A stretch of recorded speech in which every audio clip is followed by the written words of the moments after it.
നിരോധനം മൂലം മത്സ്യസമ്പത്ത് വർദ്ധിച്ചതിനാലും മത്സ്യബന്ധനത്തിന് അനുകൂല കാലാവസ്ഥ ആയതിനാലും മത്സ്യലഭ്യത വർദ്ധിക്കുകയും വിലയിടിയുകയും ചെയ്തു.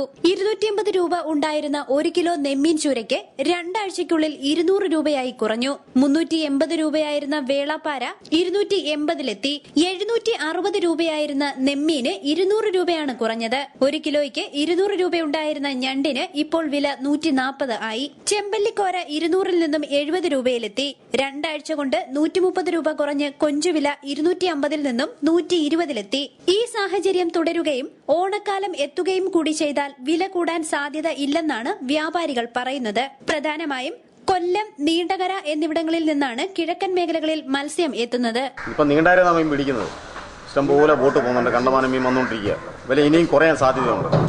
കൂടുതലും വരുന്ന ഈ ചുവന്ന മീന്, പിന്നെ ഈ കരിക്കാടി, കൊഞ്ച്, അയില, വാള, പിന്നെ നെമ്മീൻ ചൂര, പിന്നെ തളയെന്ന് പറയുന്ന മീനുണ്ട്, മോതയെന്ന് പറയുന്ന മീനുണ്ട്.